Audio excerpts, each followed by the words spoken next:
Hey, what's good, everybody? I'm just having lunch here today, so y'all can join me as I share some of my troubles or headaches that I had today. This is the Subway rotisserie chicken bowl. Apparently, it has 29 grams of protein. From what I saw, didn't look like that much chicken, to be honest. Maybe they counted the protein from the rice as well. Price was $11.54, which was pretty reasonable for this much food. I'd say like 3/5 of it is veggie, so relatively speaking, that's very healthy. If you take out the ranch and mayo dressing I put, I just like ranch.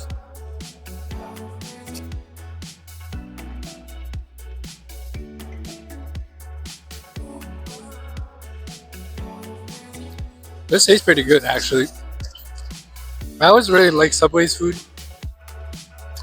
but today I didn't want to eat a sandwich with my hands on camera, so that's why I got a bowl instead.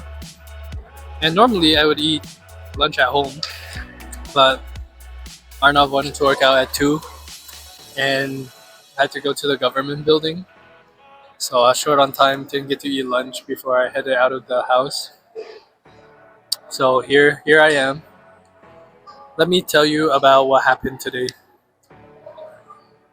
The scams are actually getting crazy. But first, I'm gonna eat some more.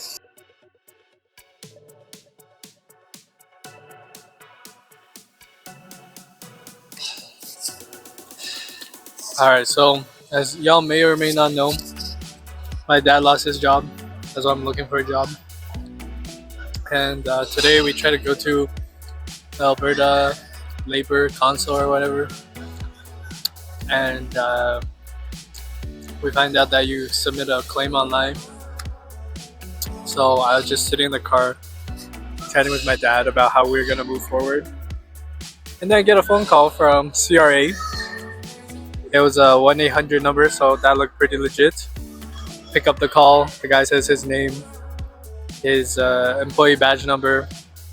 I hear the recorded line sound effect go live. So I was like, okay, this might be real. And he goes, "Sir, you have been under investigation for tax evasion." And I was like, well, he didn't say tax evasion. He said, you have a registered business that you're not reporting income to. And in my head, I'm like, maybe. I wasn't entirely sure because I register businesses all the time. And then he's like, it's registered in the US. I was like, what the heck? Maybe my business partner, who actually does live in the US, use my name as part of a registration, as part of a shell company or something. And I was like, are you sure? What is the company's name? They said it was Jin Co or something. And I was doing some research, and at first I thought it was real because the guy who registered that company had the same last name as me, and it looked Chinese, and there's a lot of Chinese people named Tony. And they told me my home address, my date of birth, and my full name. So I was like, I thought so they just mistaken me for someone else in the US, right? And I was like, where is the official correspondence that CRA usually sends? Because every time I get a mail, I get notified via my personal email that there is mail in CRA, and there's nothing.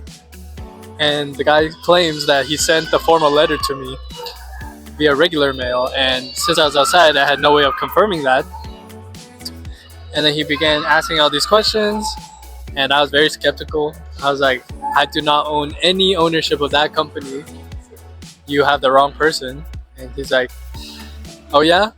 Then you can come to the CRA office in Calgary, and I'm actually from Edmonton. I'm gonna forward the correspondence so you can view it live in person.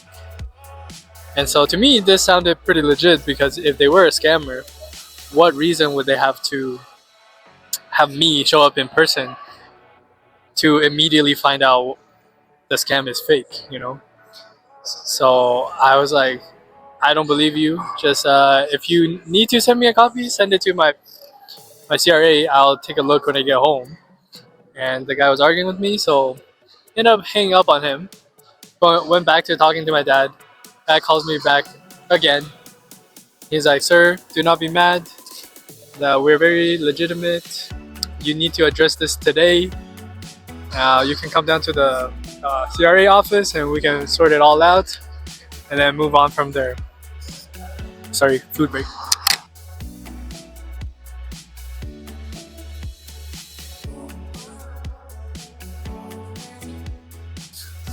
Anyways, long story short, I hung up on him again.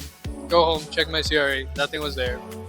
But just in case, I went to downtown Harry Hayes building. Tried to look for the CRA, went to Service Canada.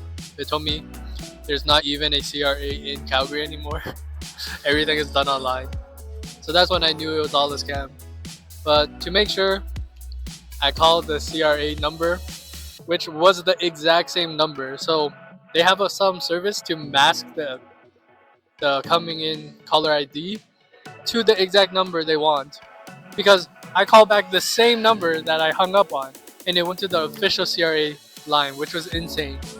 And the CRA worker, you know, at first I was like, I have to be sure that this number isn't fake. So I look online and that was a legitimate number. Even when giving out more info, I was very skeptical until they started asking about the tax form exact numbers. That's how ultimately I was able to confirm that the number I had called was legitimate. And they accessed my file, confirmed there was nothing wrong.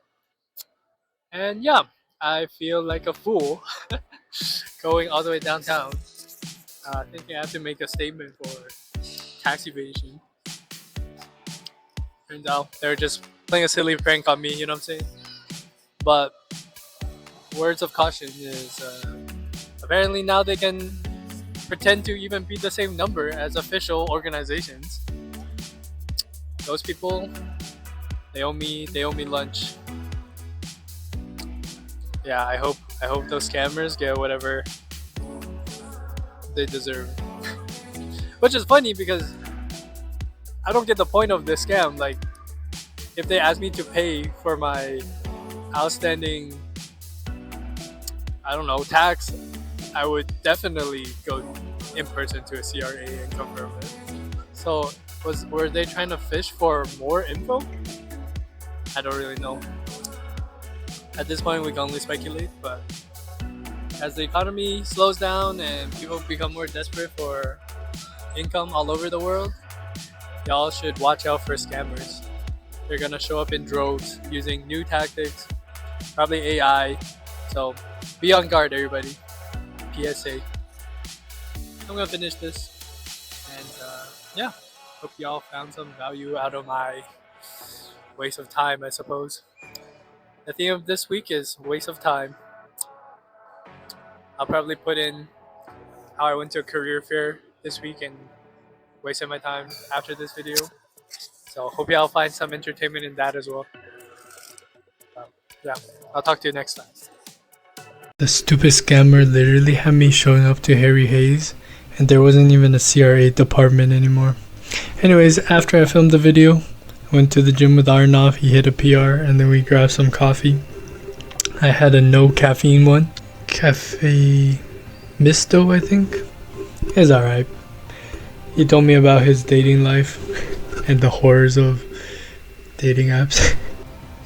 These are some pictures of my fit that I was showing up to at the career fair. It was a complete letdown. OMG. It was at the Stampede Park BMO Center. There was only like 15 tables, and 5 of them were colleges recruiting students.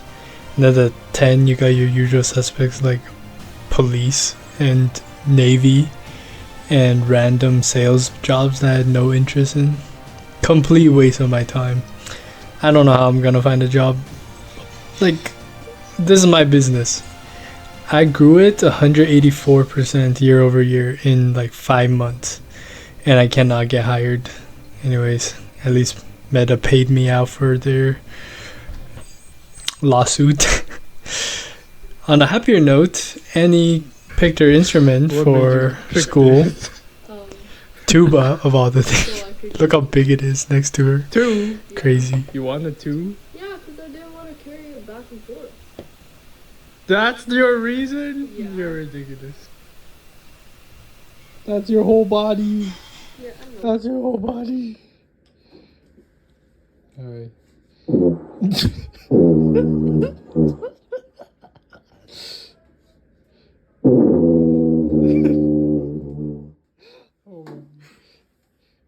Is it like a trumpet? No. No? No. It has 3 keys like a trumpet. Yeah, and? Okay, keep going, keep going. That's just a deeper sounding trumpet. After the horrible sounds that the tubas made, Mike popped his head in. He played the trombone, so he knew some notes, and he was flexing on us. It's pretty cool. And of course, I also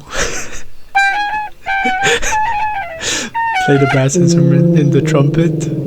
Look how big that is, even next to me. I don't know why Annie picked it. She's the only girl in her class to have picked it.